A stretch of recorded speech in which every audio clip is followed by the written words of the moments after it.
acontecer um acidente. Então, em função disso, era feito o quê?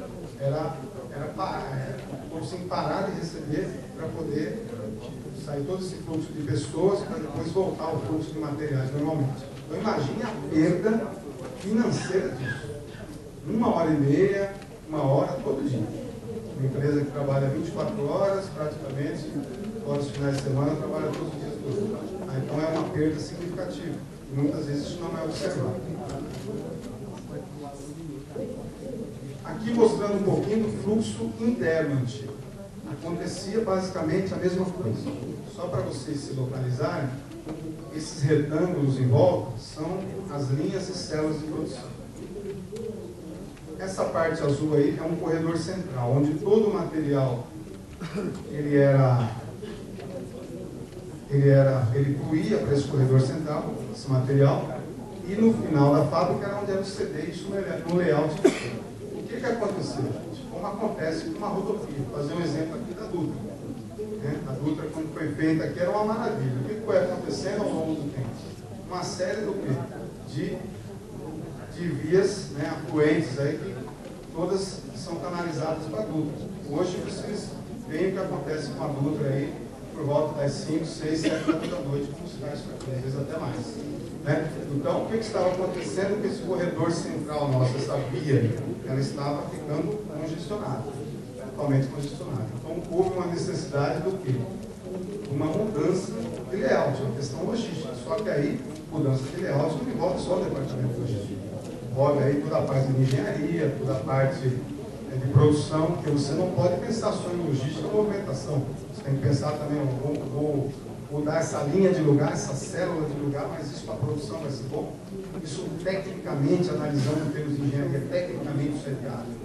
Então isso envolve Então, para fazer isso, nós utilizamos uma ferramenta, e alguns aqui já devem ouvir falar, a ferramenta de Kaizen. É uma ferramenta extremamente interessante para você tirar o máximo das pessoas de várias áreas, de vários segmentos, justamente para trabalhos complexos como esse. E nos slides seguintes nós vamos verificar como está atualmente o fluxo externo como o fluxo interno.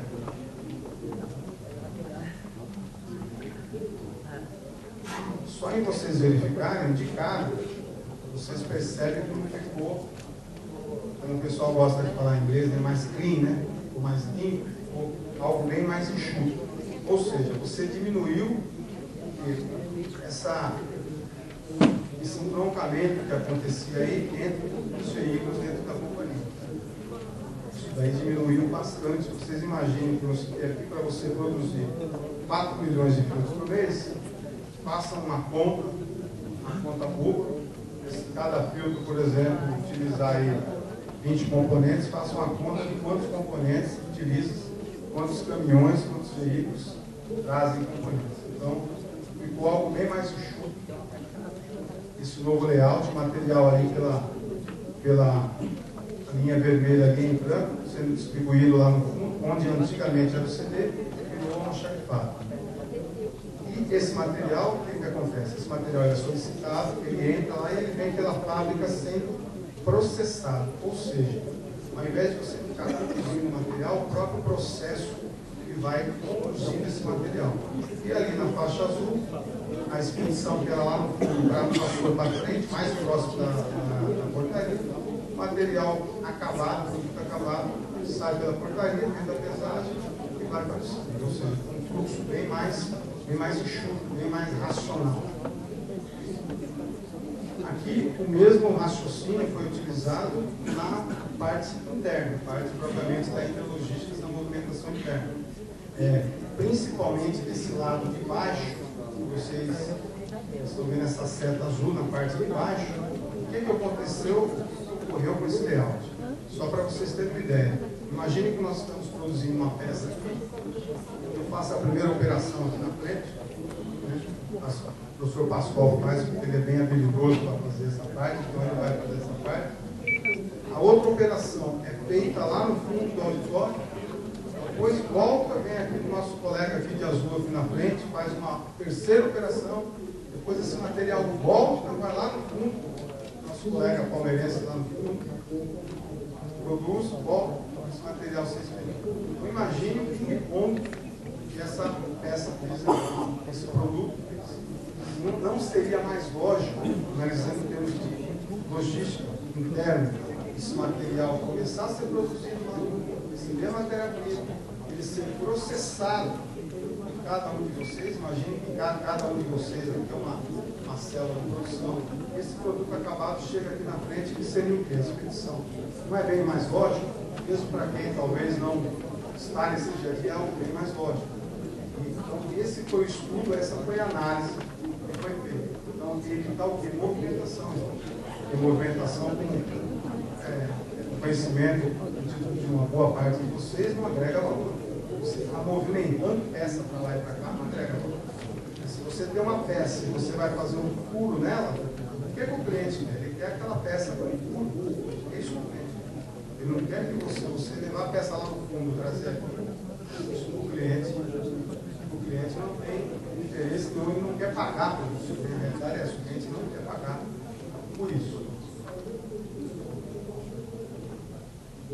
Aqui nós vamos dar uma olhada aqui na parte do processo de recebimento macro, só um slide mostrando para vocês aqui todas as fases que você tem desde a hora que o material chega, né, que entrega lá a banca da nota fiscal lá na portaria, até esse material ser totalmente descarregado e o motorista poder ir embora, deixar esse material já em condições, já conferido, já com todos os processos que eu vou explorar com vocês um pouquinho mais adiante. Aqui já mostrando a etapa aqui de suprimentos, mostrando o processo aqui para vocês terem uma ideia.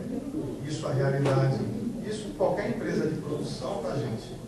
Estou falando aqui usando o exemplo da companhia da TecFuel, mas isso aqui para qualquer empresa de produção, conceito semelhante. Empresa de carro, empresa que fabrica produto de limpeza, o conceito produtivo é bem parecido. Então dá para a gente aplicar esses conceitos, independente do segmento que vocês estejam. Então, mostrando todo o processo de recebimento, que são as etapas da intralogística. Recebimento, armazenagem, a parte de separação, que é a montagem dos kits, para você mandar isso na quantidade certa, no momento certo para as linhas de produção. A parte de abastecimento, que é a parte que é entregue para o processamento, ali onde efetivamente esse produto é feito, e a parte da devolução, que é a logística reversa. Porque o ideal seria, em alguns casos de produção isso já é possível, a montadora trabalha bastante com isso, você recebe ali a quantidade exata para você não ter essa devolução. Só que quem trabalha com produção, isso é importante a gente comentar, porque muitas vezes, principalmente em treinamento, às vezes pacotes fechados, as pessoas mostram às vezes o mundo dos sonhos. E quando quem trabalha na parte produtiva sabe que isso muitas vezes não acontece. Então, você tem probleminhas, um material faltou, alguma coisa do tipo, isso acontece no dia a dia. É importante que o profissional esteja preparado para isso e saiba que isso efetivamente acontece. Então é importante você ter essa devolução, porque esse material ele tem que entrar novamente no estoque. Ele saiu do estoque, você deu baixa do estoque. Quando ele volta, você tem que fazer o quê? Novamente alimentar o estoque para você enxergar esse material no sistema. Então isso é fundamental dentro da área de intralogística. Por quê? Para você ter a curacidade dos seus estoques. A curacidade dos estoques é um dos maiores problemas. Isso aí, qualquer empresa que vocês tiverem a oportunidade de visitar, é um dos maiores entraves, uma das grandes dificuldades e um grande desafio das empresas, cada vez você melhorar mais essa questão da curacidade do estoque. Aqui mostrando já para vocês aqui o processo de recebimento de materiais, tá? Mostrando para vocês aqui toda essa parte, o processo, o material chega, essa parte já do recebimento físico, tá? Que é a parte da intralogística, que tem a parte fiscal, que não está ligada à intralogística, mas a parte contábil. Agora a parte onde entra realmente a intralogística é a parte do recebimento físico, é toda a parte de conferência de materiais. Uma coisa interessante, eu citei até essa etiqueta aqui só para vocês terem uma ideia, que é uma coloração que nós utilizamos. Isso aqui é muito interessante para almoxarifado. E, é claro, se você for imaginar isso para um CD gigantesco, você vai ver uma uma etiqueta com cor verde a 8 metros de altura, você não vai ver. Agora, é muito bom a gente analisar, quero comentar um pouquinho com vocês, porque muitas vezes, principalmente quando vocês de logística aqui receberem as suas empresas, for desenvolver um projeto, principalmente um projeto na área de tecnologia, de sistemáticas de RFD, de WMS, vocês forem receber isso, muitas vezes, existem muitas pessoas corretas, obviamente, mas muitas pessoas às vezes estão ali para aprender. Cabe a você da logística analisar isso, porque se você não analisar e você comprar errado, isso depois dá um problema sério. Então é muito importante o quê? Muito importante vocês analisarem essa tecnologia. Essa tecnologia se aplica à minha empresa? Será que eu preciso de tudo isso para a minha empresa? Tem que você perguntar.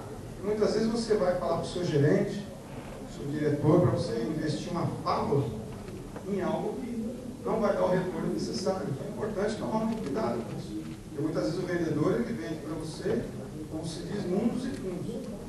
Só que muitas vezes não é necessário. Muitas vezes uma solução simples, ela vai atender, o seu estoque vai funcionar redondinho, você vai atender a sua produção de forma eficiente, de forma eficaz.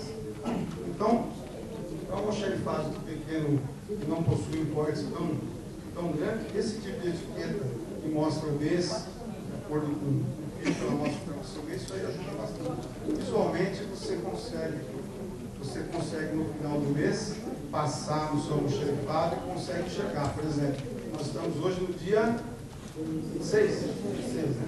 Dia 26. Por exemplo, se eu passar lá nosso estoque, por exemplo, dia 2, dia 2 não é feriado, sacanagem, já para o dia 3, né?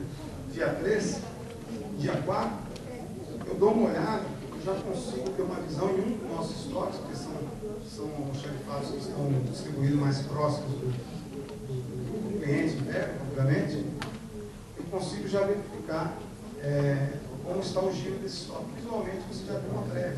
É interessante, isso é algo prático, que você não tem, você está olhando esse sistema, tanta informação, você consegue ver isso de forma prática, então isso funciona bem no dia a dia. Aqui mostrando aqui também um outro almoxarifado de consignado. Isso aqui é algo que eu quero comentar um pouquinho com vocês. O que é almoxarifado consignado? No caso aqui nós temos um fornecedor nosso, né? Fornecedor de embalagem. Só para vocês terem uma ideia, hoje eu não lembro os valores exatos, mas aproximadamente nós consumimos desse fornecedor aqui cerca de 3 milhões de embalagens por mês. 3 milhões. Então vamos fazer uma conta boba. Vamos imaginar que cada embalagem custe R$1, vai? Vamos imaginar. Você tem o quê? 3 milhões de ativo lá no seu estoque.